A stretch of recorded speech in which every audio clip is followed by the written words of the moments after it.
আজকে এই সবাই আসার প্রধান উদ্দেশ্য হচ্ছে যে আমরা কিছু এখান থেকে শিখে যাব এবং কেন আমরা আজকে এখানে জমায়েত হয়েছি সেটা নিয়ে পূর্বের বক্তারা বলেছেন। কামাল স্যার আমাদের খুব সুন্দরভাবে বলছিলেন শিক্ষা এবং বর্তমান পরিস্থিতি নিয়ে।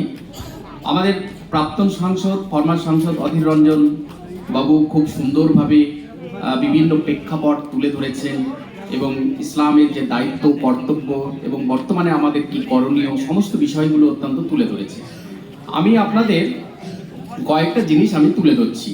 প্রথম তো আপনাদের জানা দরকার যে ওয়াকফ বিল নিয়ে যে আজকে আমরা প্রতিবাদ করছি, এটা পশ্চিমবঙ্গ নয়, সারা ভারতবর্ষ জুড়ে বিভিন্ন প্রান্তে প্রতিবাদ হচ্ছে। কেন প্রতিবাদ হচ্ছে? ওয়াকফ সংশোধনী বিল কি এটা প্রথম? এর আগেও তো সংশোধন হয়েছে। কারণ আমরা শুনলাম যে ব্রিটিশ আমলে ওয়াকফ আইন তৈরি হয়েছে, ওয়াকফ অ্যাক্ট। ভারতবর্ষ স্বাধীন হওয়ার পর 1954 সালে আবার সেটা তৈরি হয়েছে। 1995 সালে আবার সংশোধন হয়েছে, আইন সংশোধন হয়েছে। 1913 সালে during the time of Congress government, Adhir Ranjan সাহেব ছিলেন, ওনার সরকারের নেতৃত্বেও কিন্তু 13 সালে সংশোধন হয়েছে। আবার 24 সালে সংশোধন হচ্ছে।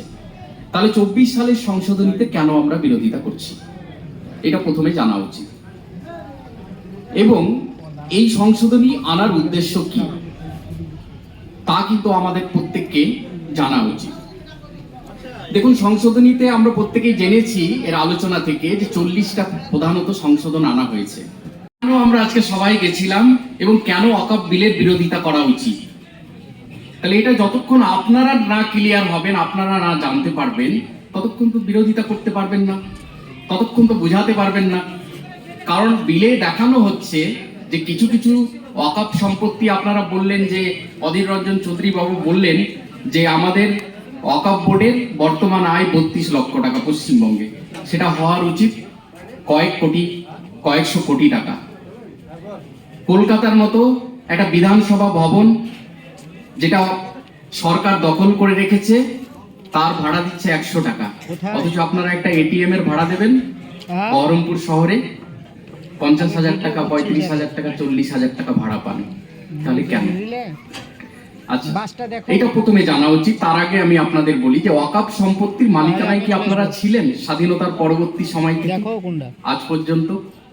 আমি বলছি মুসলমানদের অধিকার ছিল না ওয়াকফ সম্পত্তিতে, এটা কন্ট্রোল করে সেন্ট্রাল গভর্নমেন্ট এবং স্টেট গভর্নমেন্ট। এবং বর্তমান প্রেক্ষাপটে যা এই ওয়াকফ সম্পত্তি যেই বিভাগের অন্তর্গত, সেটা হচ্ছে মাইনরিটি অ্যাফেয়ার মিনিস্ট্রির আন্ডারে। তাহলে মাইনরিটি অ্যাফেয়ার মিনিস্টার কে পশ্চিমবঙ্গে? মমতা ব্যানার্জি। তাহলে ওয়াকফের দেখভালের দায়িত্ব কার হাতে রয়েছে? মমতা ব্যানার্জি। আচ্ছা, কেন্দ্রে কার? কিরণ রিজিজু। কেন্দ্রীয় ওয়াকফ বোর্ডের চেয়ারম্যান যিনি, মাইনরিটি অ্যাফেয়ার মিনিস্টার। তাহলে আমাদের কাছে কখন ছিল ওয়াকফ সম্পত্তি? আমাদের কাছে কি কোনো কালে ওয়াকফ সম্পত্তি ছিল? আমাদের অধিকারে ছিল? আর যদি আমাদের অধিকারে থাকতো, তাহলে এর আগে অধীর চৌধুরী বাবু বললেন যে ওয়াকফ বোর্ডের চেয়ারম্যান, আমাদের যারা কমিটিতে রয়েছেন তারাই আমাদের ইমাম মুয়াজ্জিনদের বেতন ঠিক করে দিতে পারতেন। ইমাম মুয়াজ্জিনদের বেতন ঠিক করার জন্য কেন যেতে হয়, বারবার শরণাপন্ন হতে হয় শ্রীমতী মমতা বন্দ্যোপাধ্যায়ের কাছে? এই জিনিসগুলো আমাদেরকে বুঝতে হবে। হুজুকে কোনো কাজ আমরা করব না। কারণ এটা বুঝতে হবে যে বিজেপি সরকার কেন হঠাৎ করে এই ওয়াকফ বিলটা নিয়ে আসলো এবং ওয়াকফ বিল নিয়ে আসার পরে আপনাদের মতামত চাইছে, এই বিলের উপর মতামত চাইছে। তার মানে মার্কেটে আপনাদেরকে চকলেট ছড়িয়ে দেওয়া হয়েছে, এবার যে যা পারবেন কোরআন এবং সেটার টেস্ট নিয়ে আপনারা বলুন, তাই তো? কেন? বিলটা তো পাস করে দিতে পারতো। আমরা কোনো বিল আটকাতে পেরেছি? অধীর বাবুরা সংসদে বিরোধিতা করে কোনো বিল আটকাতে পেরেছে?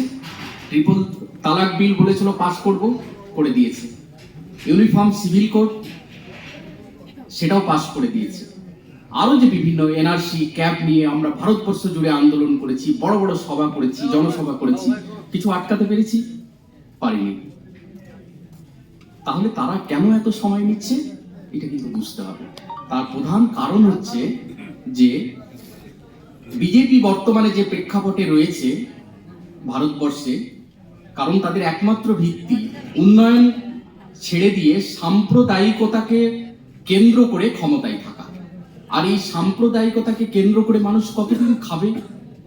কারণ মানুষ আজকে বুঝতে পেরেছে যে জীবন জীবিকা, কর্মসংস্থান, শিক্ষা অত্যন্ত গুরুত্বপূর্ণ একটা দেশ, জাতি এবং সমাজ ব্যবস্থাকে এগিয়ে নিয়ে যাওয়ার জন্য। আর 2014 সাল থেকে বিজেপি সরকার আসার পর থেকে যে পরিস্থিতিটা সৃষ্টি হয়েছে, যে পরিকাঠামোটা ভারতবর্ষে নষ্ট করে দেওয়া হয়েছে, সেটা শিক্ষা, সংস্কৃতি সমস্তটাকে নষ্ট করে দিয়ে শিল্প, কর্মসংস্থান